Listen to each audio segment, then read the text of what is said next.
lagunya. Enggak boleh. Emang kenapa? Mau lihat telapak tangan.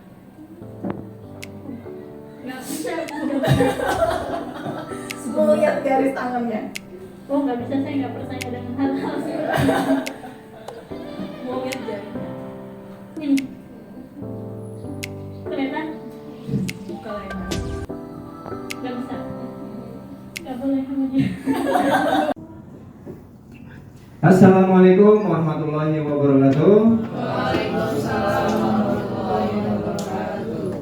Bapak Ibu, rekan-rekan kerja SMP Negeri 4 Bandar Lampung, hari ini kita akan melaksanakan kegiatan yang kurang lebihnya adalah kegiatan yang sudah saya pelajari di program Guru Penggerak Angkatan 9. Banyak sekali ilmu yang saya dapatkan dari kegiatan ini. Salah satunya adalah penerapan budaya positif di sekolah. Sebelumnya saya ucapkan terima kasih pada Bapak Ibu rekan kerja semua telah menyempatkan waktunya untuk menghadiri diseminasi budaya positif yang ada di SMP Negeri 4 Bandar Lampung. Jadi Bapak Ibu, pada pertemuan kali ini ataupun kegiatan hari ini adalah kegiatan diseminasi penerapan budaya positif Bapak Ibu. Jadi di sini saya dituntut ataupun diberikan amanah, diberikan kepercayaan untuk membagikan ilmu tapi tidak menggurui, membagikan pengalaman yang sudah didapat dari program Guru Penggerak untuk dibagi bersama teman-teman rekan guru di sekolah supaya bisa diterapkan baik di lingkungan sekolah maupun di kelasnya masing-masing. Konsep inti budaya positif ada 8 Bapak Ibu. Yang pertama, perubahan paradigma belajar. Kedua, disiplin positif. Kemudian kebutuhan dasar manusia, motivasi perilaku manusia, posisi kontrol guru, kemudian keyakinan kelas, dan segitiga restitusi. Kita akan mengulasnya satu persatu. Nah, wah ini ketimpa ya tulisannya, ternyata tidak berubah. Jadi pembelajaran dengan paradigma baru. Pembelajaran dengan paradigma baru merupakan pembelajaran yang dirancang berdasarkan prinsip pembelajaran berdiferensiasi, sehingga murid belajar sesuai dengan kebutuhan berdasarkan tahap perkembangannya. Jadi Bapak Ibu, mungkin yang kita lakukan selama ini adalah pembelajaran yang sering kita dengar, terpusat pada guru ataupun terpusat pada murid. Sekarang coba saya tanya, pembelajaran yang telah Bapak Ibu lakukan di kelas, pembelajaran yang mana? Terpusat pada guru kah? Atau sudah terpusat pada murid? Yang mana Bapak Ibu? Masih mengkombinasikan dua-duanya. Nah, jadi di sini pembelajaran dengan paradigma baru adalah pembelajaran yang berdiferensiasi, yang diartikan sebagai sesuai dengan kebutuhan. Jadi yang kita berikan kepada siswa adalah kebutuhan yang dibutuhkan siswa. Nah itu yang kita kasih. Kenapa demikian? Karena siswa kebutuhannya berbeda-beda. Misalkan siswa A dan siswa yang lain daya tangkapnya berbeda. Kita memaksakan untuk satu ataupun materi yang sama sampai akhir itu aja. Kemudian ada yang daya tangkapnya cepat, sehingga dia setelah selesai duluan bingung mau ngapain kan gitu kan. Jadi kebutuhan dia adalah kita kasih lagi dengan hal yang baru lagi gitu. Nah, ini seringkali terjadi miskonsepsi tentang teori kontrol. Yang pertama, ilusi guru mengontrol murid. Maksudnya adalah kita sebagai guru, kita ini sering berpikiran bahwasanya kita bisa mengontrol murid Bapak Ibu. Iya nggak sih? Jadi murid kita perintahkan suruh A, suruh B, terus dia berubah. Kita ngerasa, oh anak ini berubah karena saya kontrol nih. Nah, itu adalah salah satu miskonsepsi dari teori kontrol. Kemudian yang kedua, ilusi bahwa kritik dan membuat rasa bersalah menguatkan karakter. Jadi kita berimajinasi bahwasanya kritik dan saran yang kita berikan itu bisa menguatkan karakter murid.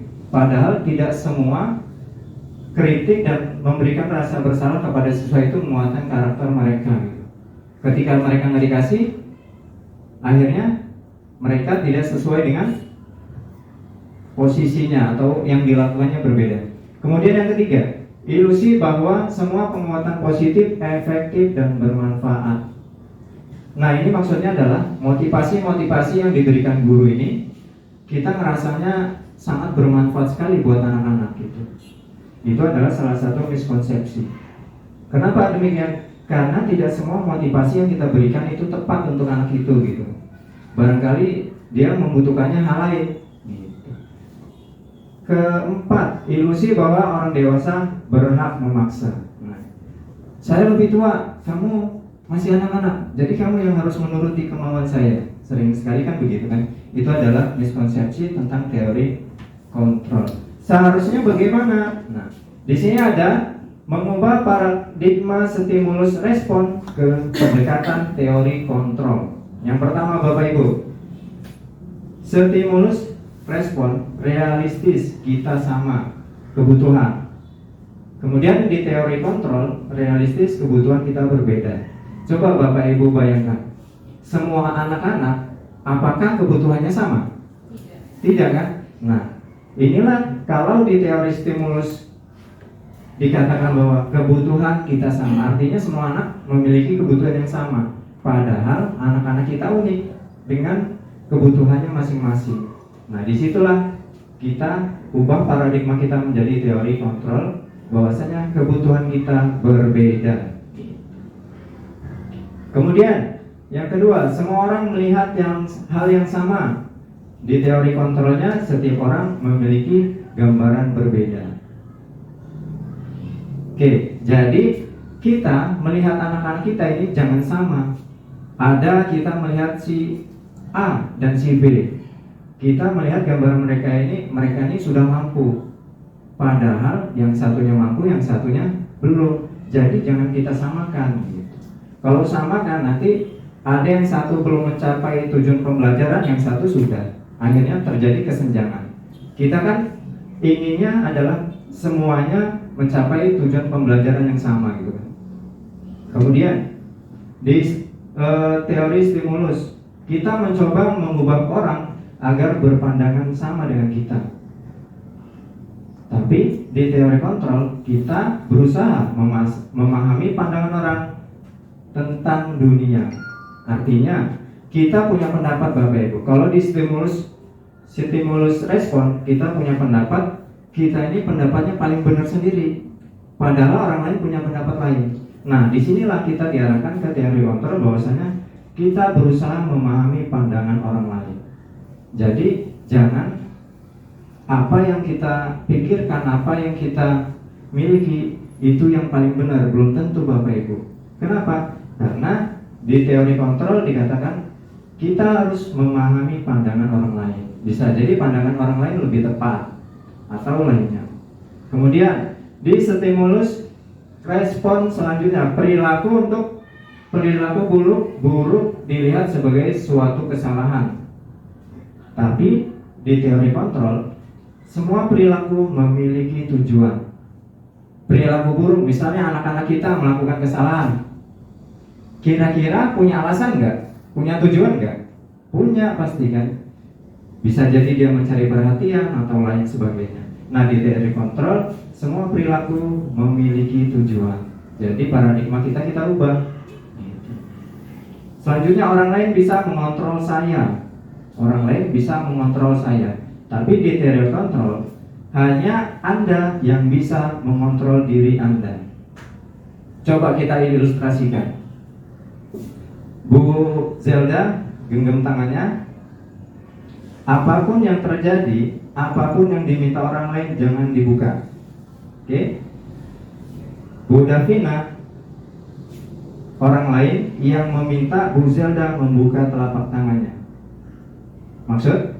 Coba silakan lakukan percakapannya. Upaya apa yang dilakukan Bu Davina semoga membuat tangan Bu Zelda terbuka. Tapi Bu Zelda sampai kapanpun dia tidak akan membukanya gitu. Silakan. Di depan. Depan aja. Biarin bagus. Megangnya mana pakai Jadi Bu Davina merayu-rayu Bu Zelda supaya membuka tangan. Ayo silakan. Kalau yang merayu ini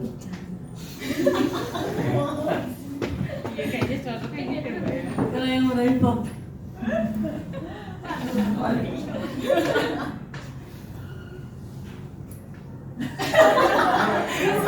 nunggu rayuan ya.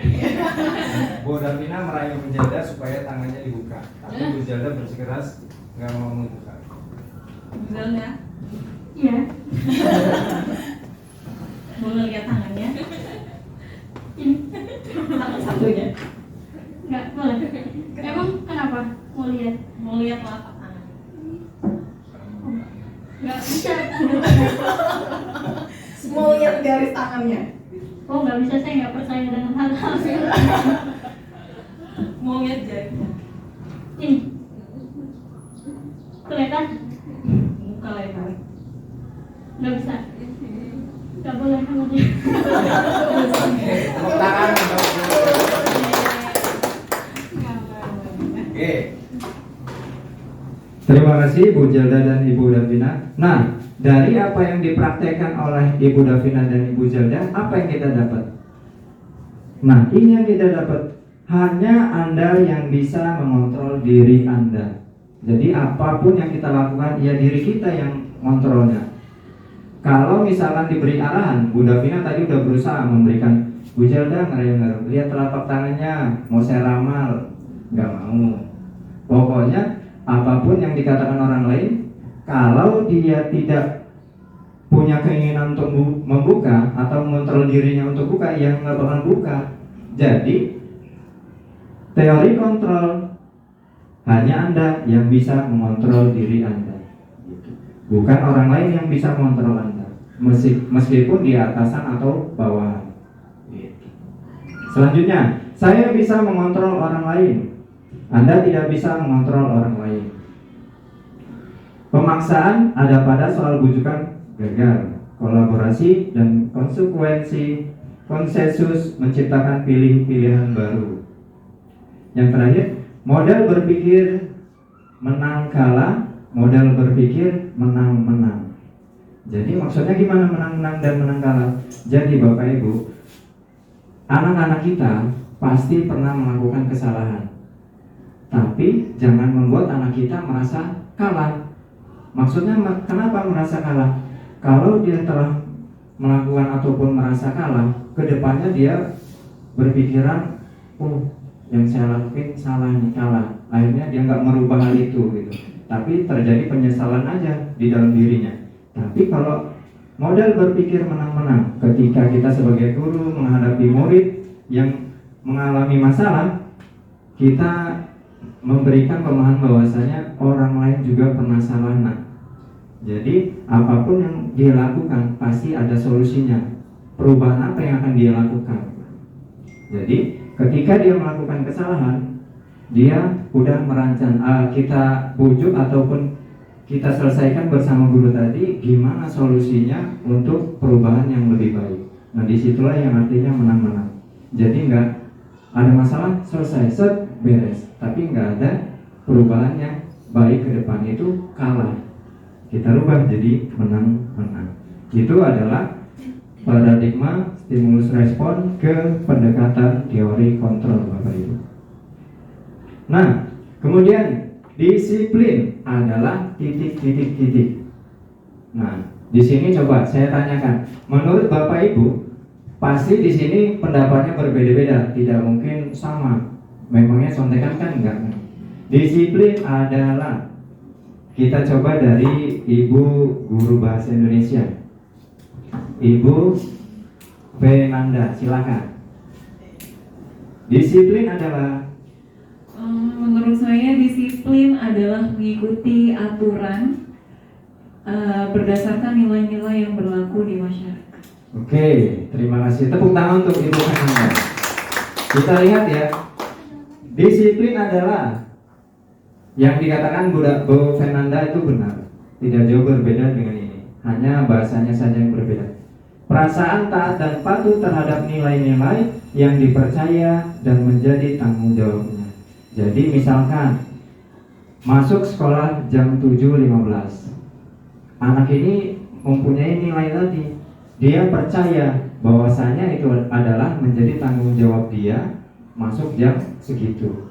Jadi dia tanpa diperintah orang lain, tanpa didorong orang lain, dia sadar itu adalah motivasi intrinsik dalam dirinya bahwasanya itu tanggung jawab dia masuk jam 7.15. Nah, itu disiplin. Ketika disiplin tercapai, akan ada yang namanya disiplin positif. Disiplin positif ini merupakan salah satu cara penerapan disiplin yang bertujuan untuk menumbuhkan kesadaran serta memberdayakan peserta didik tanpa memberikan imbalan atau penghargaan. Kenapa demikian? Ketika disiplin yang ditumbuhkan dari penghargaan atau imbalan itu bukan disiplin diri, Bapak Ibu. Kenapa? Karena ketika kita tidak memberikan imbalan atau penghargaan, pertanyaannya, apakah anak itu akan tetap disiplin? Tidak, belum tentu. Oleh karena itu, disiplin diri itu tumbuhnya dari diri sendiri, bukan dari dorongan orang lain. Gitu. Sebagai pendidik, tujuan kita adalah mewujudkan peserta didik yang memiliki disiplin diri sehingga perilaku mereka mengacu pada nilai-nilai kebajikan universal dan menghasilkan motivasi intrinsik dalam perubahan perilaku ke arah yang lebih baik.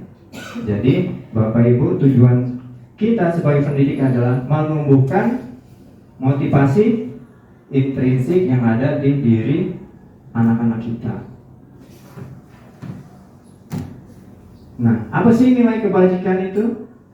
Nilai yang disepakati bersama, terlepas dari suku, bangsa, agama, bahasa maupun latar belakang ilusi guru mengontrol murid. Contohnya kayak gini, Bapak Ibu. Kita bawa kendaraan bermotor, pakai helm nggak?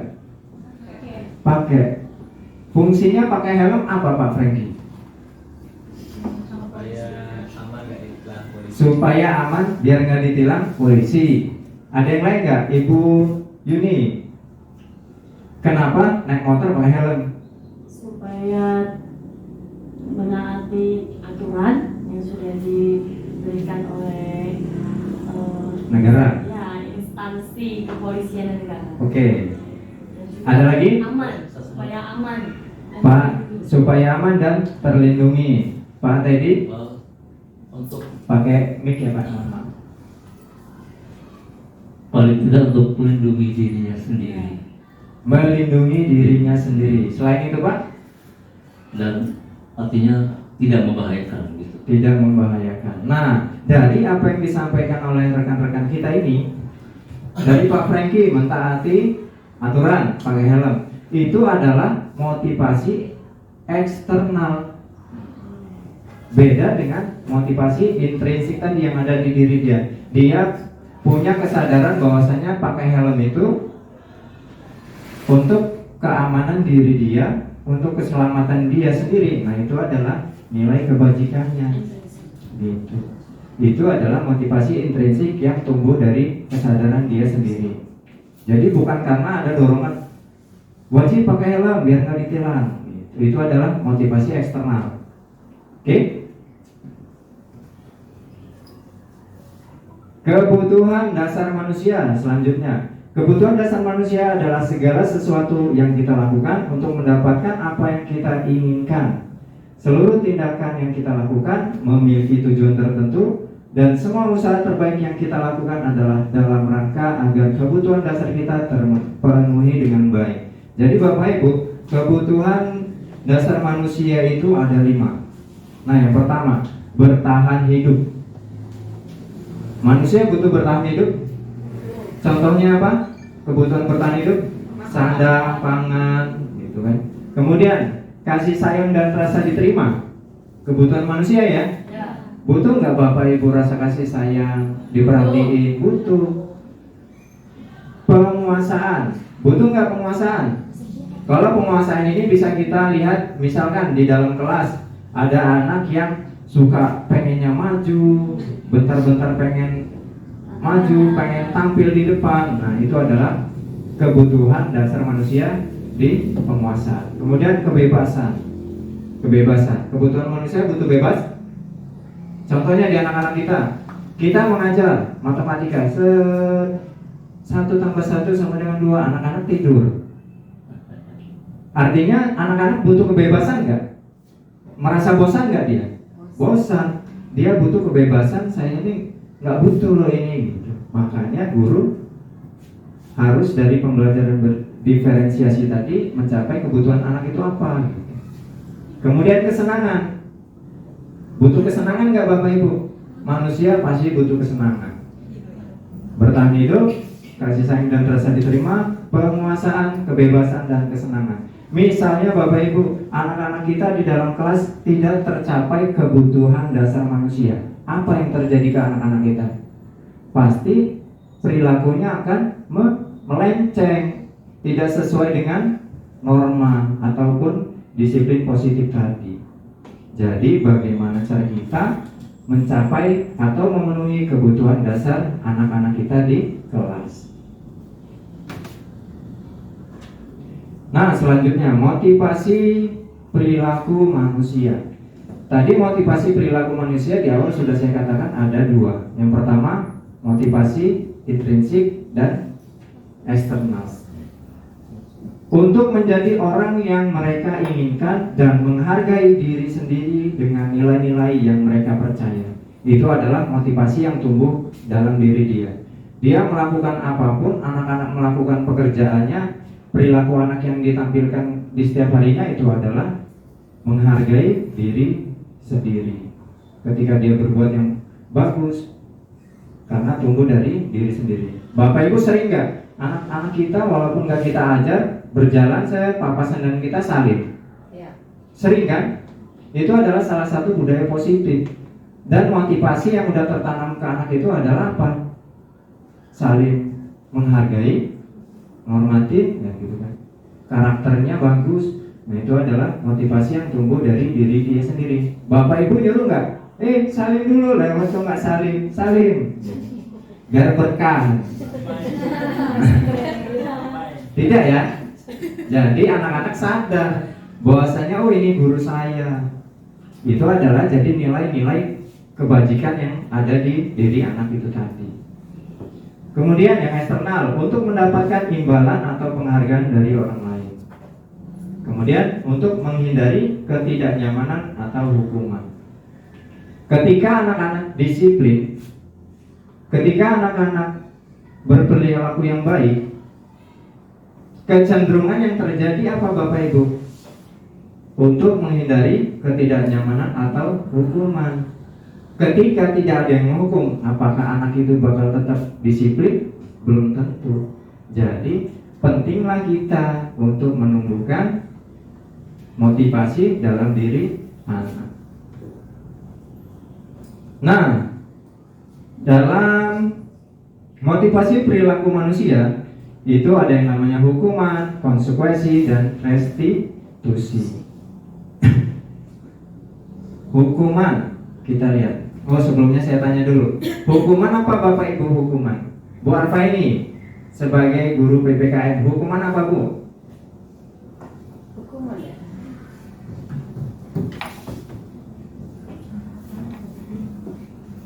Hukuman.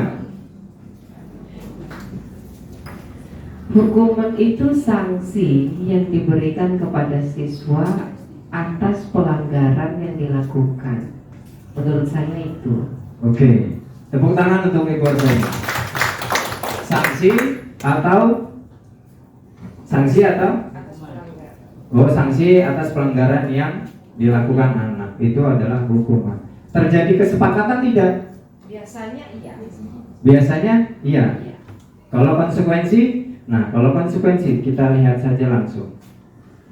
Nah, hukuman itu sering sekali tidak terencana atau tiba-tiba. Misal anak telat nih Bapak Ibu, ujuk, ditutup sama satpam. Terus dia masuk, akhirnya berdiri di tiang bendera. Adakah kesepakatan anak sama penjaga sekolah? Nggak ada. Jadi itu adalah suatu hukuman. Murid tidak tahu apa yang akan terjadi, bersifat satu arah, berupa hukuman fisik atau psikis gitu.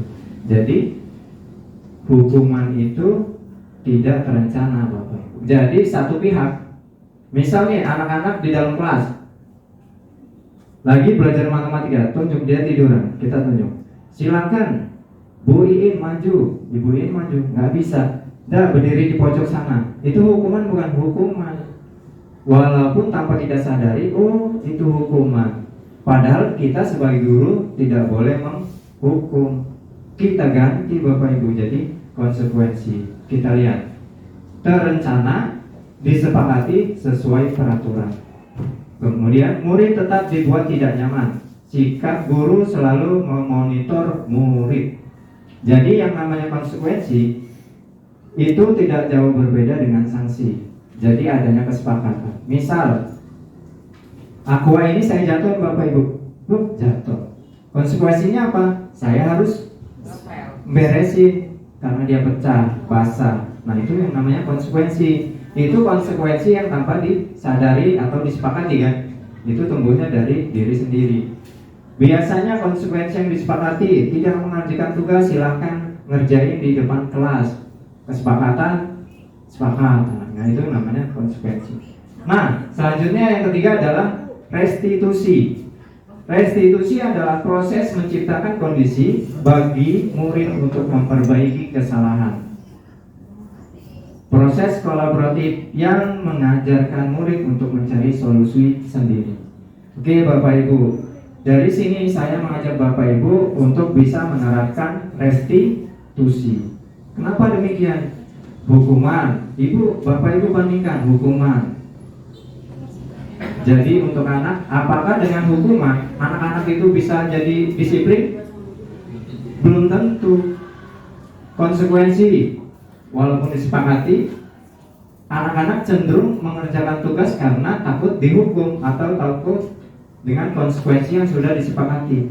Tapi kalau restitusi adalah proses menciptakan kondisi bagi murid untuk memperbaiki kesalahan. Jadi anak itu salah, kita ngajak anak itu untuk memperbaiki ke depannya, biar tumbuh rasa motivasi intrinsik yang ada di dalam diri anak, bahwasanya segala sesuatu yang dia ketika dari rumah masuk ke sekolah itu udah menjadi kewajibannya dan tanpa ada dorongan apapun dia melaksanakannya dengan baik. 5 posisi kontrol guru. Sekarang saya tanya Bapak Ibu ada di bagian mana? Penghukum, teman, pemantau, pemberi rasa bersalah, atau manajer? Sekarang saya tanya Pak Zul Ikar. Pak Zul ada di posisi mana Pak? Penghukum. 5 posisi kontrol guru. Penghukum, pemberi rasa bersalah, teman, manajer, pemantau. Monggo Pak. Teman Pak. Teman. Selain teman ada lagi tidak? Pemantau. Pemantau. Ada lagi? Cukup. Atau semuanya juga boleh? 2 aja. Pak Dodi silakan. Ada di posisi mana Pak? Sama aja. Apa samanya tuh? Teman?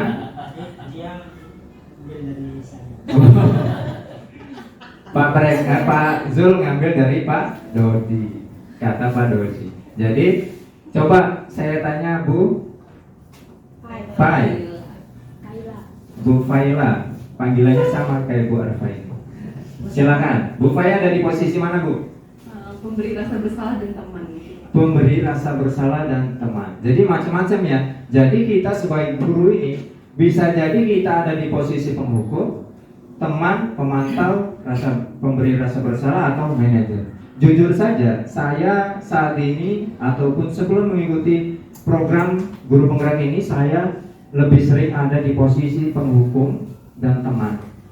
Gitu. Kenapa? Tanpa saya sadari, oh ternyata selama yang saya lakukan ini tanpa menyakiti fisik anak-anak, ternyata itu adalah hukuman juga. Kenapa? Anak-anak maju nggak bisa berdiri. Saya baru sadar, oh itu tanpa kita sadari kita ada di posisi penghukum. Nah, kita lihat contoh penerapan 5 posisi kontrol guru. Di sini ada kasus nih. Siswa tidak memakai atribut lengkap saat upacara bendera. Kalau Bapak Ibu ada di posisi penghukum, kita lihat. Hormat pada bendera selama 1 jam. Disepakati anak enggak? Enggak, muncul secara tiba-tiba. Berdiri di atas kursi sambil hormat. Pernah pasti melihat kan? Dipanggil dari belakang, suruh ke depan. Pernah. Nah, itu adalah suatu hukuman. Jadi posisinya saat itu adalah penghukum. Kemudian pembuat rasa bersalah. Contohnya dari kasus ini, gurunya bertanya, Bapak, berapa kali ibu bapak harus memberitahu kamu? Kamu selalu saja mengecewakan ibu. Jadi gurunya ini memberikan pernyataan yang membuat siswa itu merasa bersalah. Nah, itu adalah pembuat rasa bersalah. Bu Faila tadi mengatakan sebagai pembuat rasa bersalah. Ibu biasanya ngapain, Bu? Kalau misalnya ngerjain PR itu kita bilang sih sama siswanya, kenapa kamu ini nggak ngerjain PR? Sadar diri kamu di mana kalau tugas itu sebenarnya harus dikerjain. Itu sih, Pak. Oke. Jadi Bu Faila memberikan kesadaran ke anak dengan mengambil posisi kontrol pembuat rasa bersalah.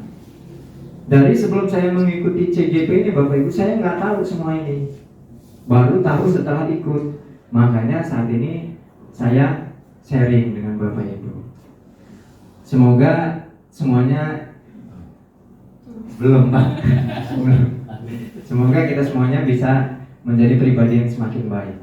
Nah, teman, posisi kontrol sebagai teman. Ayo dong, ikuti aturan sekolah. Tolong bantu ibu atau bapak. Ya sekali ini. Ya sudah, tidak apa-apa. Lain kali jangan sampai berbuat seperti ini lagi ya. Jadi ketika guru mengambil posisi kontrol sebagai teman, dia bahasanya merangkul kayak seperti teman anak tersebut gitu, Bapak Ibu. Salah tidak? Tidak. Kemudian pemantau, kamu sudah melanggar peraturan sekolah, kamu tahu konsekuensinya.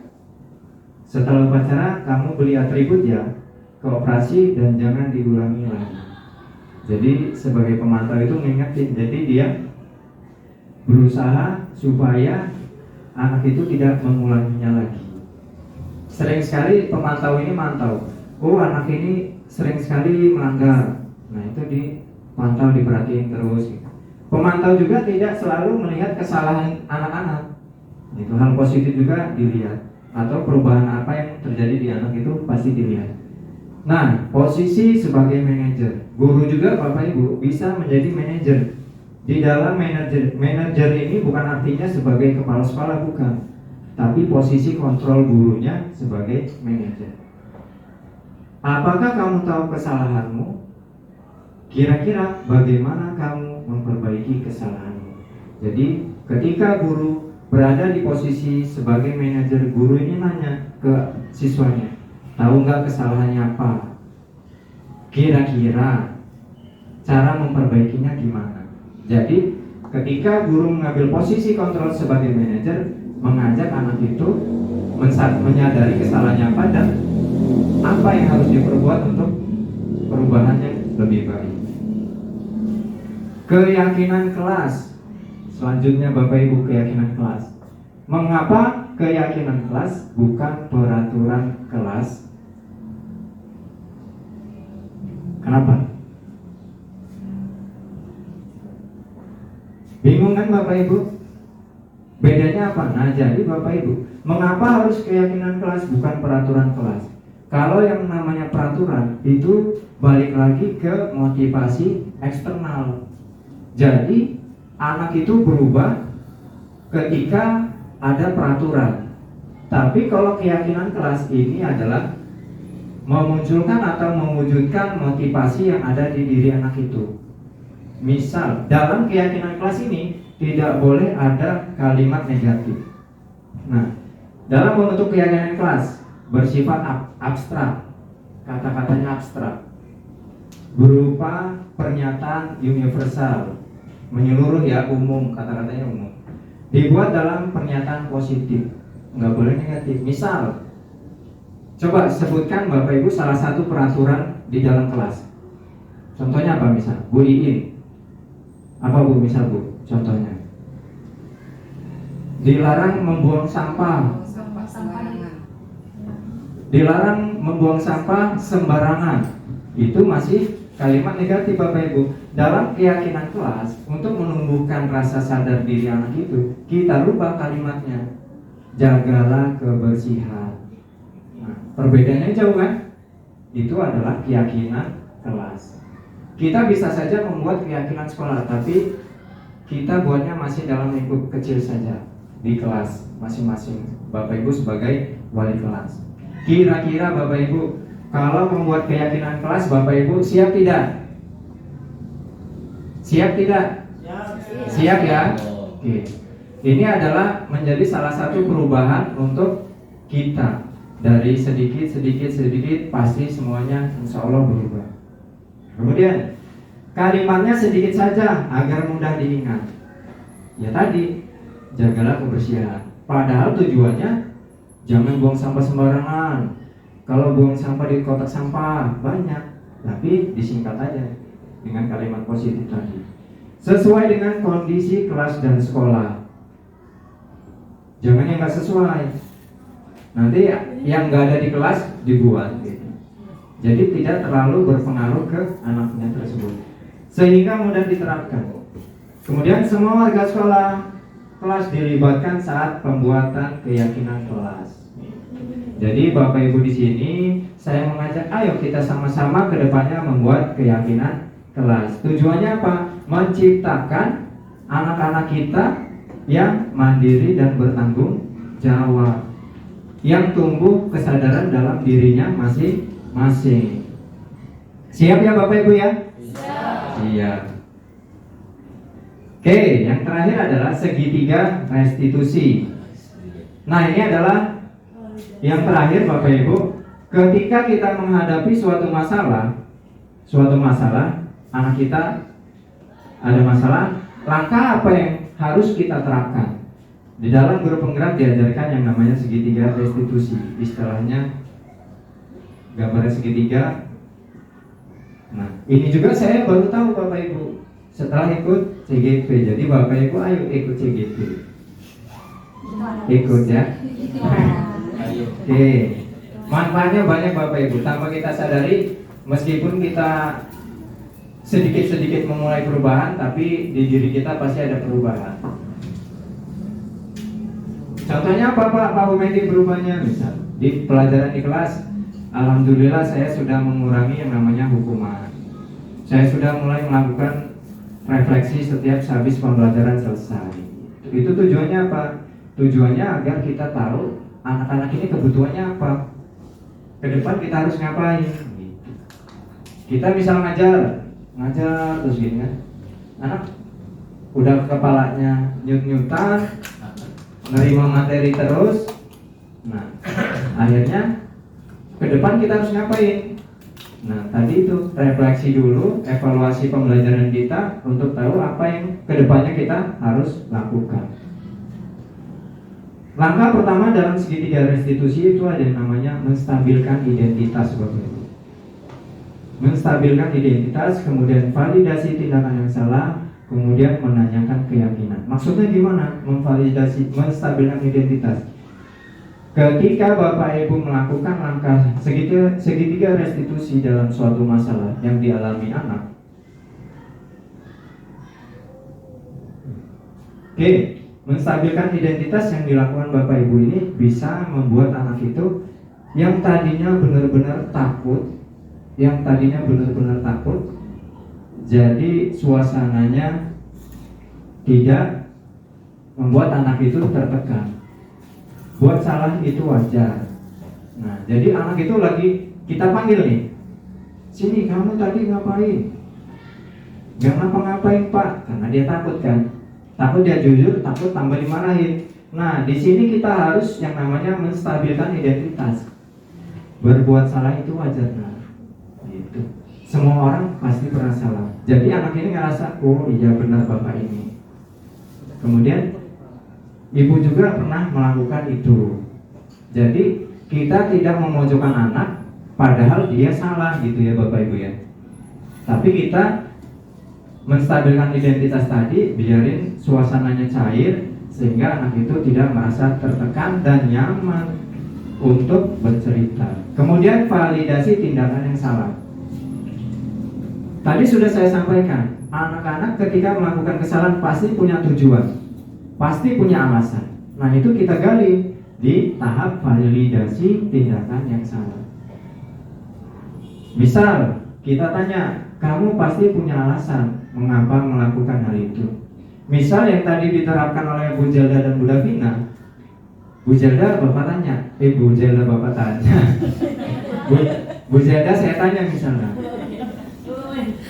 Bu Zelda kenapa tidak membuka telapak tangannya? Nah itu adalah suatu validasi tindakan yang salah. Misalkan Bu Zelda nyumputin penghapus gitu. Penghapusnya Bu Davina diambil, tapi diminta buka nggak mau. Nah kita harus menstabilkan identitas, kemudian memvalidasi tindakan yang salah. Caranya begini, kamu patut bangga karena telah melindungi sesuatu yang penting buatmu, padahal punya orang. Tadi penghapus tadi kan, misalkan gitu. Tapi pasti Zelda punya alasan kenapa melakukan itu. Nah itu yang kita gali di proses segitiga restitusi ini. Kemudian menanyakan keyakinan. Apakah keyakinan kelas kita dari tadi anaknya sudah menyampaikan alasannya kenapa, kita tanya, sadar nggak dengan kesalahannya apa? Sudah sadar. Kemudian tanya, tahu nggak keyakinan kelas yang sudah kita buat di kelas? Tahu, gitu kan? Kemudian apa keyakinan kelas kita? Kita tanya, katanya dia kan sadar, terus tahu keyakinan kelas. Kita tanya keyakinan kelas mana yang dia langgar. Misal, kemarin saya sempat mengambil aksi nyata bersama anak-anak. Dalam kasusnya ada anak yang izinnya ke toilet, tapi perginya ke kantin. Keyakinan kelas yang dilanggar apa? Jujur, kejujurannya. Jadi dia melanggar kejujuran itu tadi dilanggar. Kemudian seperti apa gambaran sebuah kelas yang ideal menurut kamu? Kamu ingin menjadi orang seperti apa? Dari dia melanggar tadi, kejujurannya dilanggar, kita tanya kira-kira apa yang bisa dia perbuat untuk memperbaiki kesalahannya. Jadi di situ kita tidak menyalahkan anak seutuhnya, tapi menggali alasannya kenapa, kemudian solusinya gimana, kita bantu cari solusinya. Yang kita gali jangan luarnya aja. Misal anak tadi ke kantin, padahal izinnya ke toilet. Kita tanya kenapa ke kantin? Oh belum sarapan. Kita itu hanya menggali luarnya saja, dalamnya kita gali. Kenapa nggak sarapan? Oh tidurnya kemalaman, jadi bangunnya kesiangan. Jadi kesadaran anaknya apa yang kita gali? Gimana caranya supaya tidurnya jangan kemalaman, biar bangunnya nggak kesiangan. Nah itu larinya ke sana. Kita gali supaya muncul motivasi intrinsik yang ada di diri anak. Gitu ya Bapak Ibu ya. Oke, sampai sini slide-nya sudah habis Bapak Ibu. Itu tadi adalah semua inti konsep dari budaya positif. Karena waktunya sudah masukin sebentar lagi zuhur ya Pak ya. Oke, kita kurang lebih beberapa menit lagi. Barangkali sampai sini ada yang ingin ditanyakan.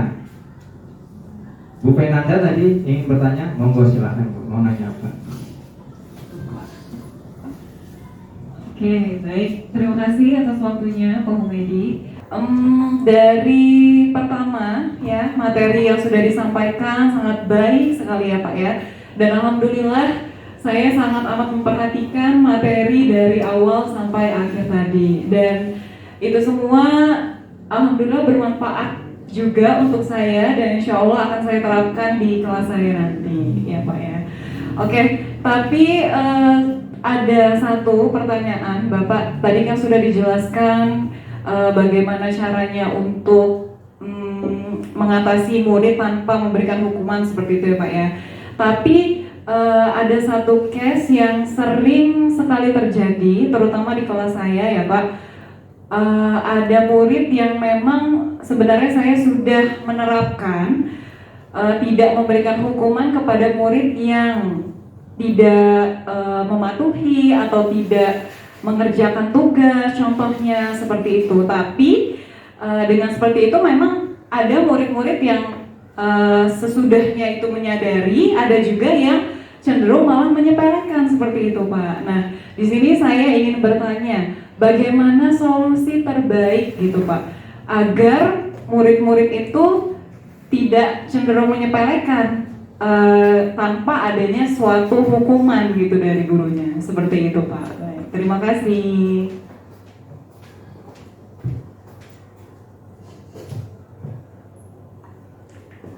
Baik, terima kasih. Tepuk tangan untuk Ibu Fernanda. Terima kasih atas pertanyaannya Bu Fernanda. Jadi Bu Fernanda ini alhamdulillah sudah menerapkan kurang lebihnya segitiga restitusi ya Bu ya. Walaupun tahap-tahap yang dilaluinya mungkin belum lengkap, tapi itu adalah awal yang baik untuk kita untuk kedepannya bisa menerapkan secara maksimal dari segitiga restitusi tersebut. Jadi saran saya Bu, mungkin kejadian ini juga terjadi tidak hanya dengan Bu Fernanda, saya juga mengalami hal yang sama. Kita bisa melakukan tahapan segitiga restitusi dengan cara kita pertama memanggil anak itu dulu Bu. Kita panggil anak itu, kalau yang terjadi sama saya panggil anaknya, kemudian orang tuanya saya panggil, karena saya perlu memvalidasi apakah ada masalah lain atau tidak. Saya perlu informasinya dari orang tua.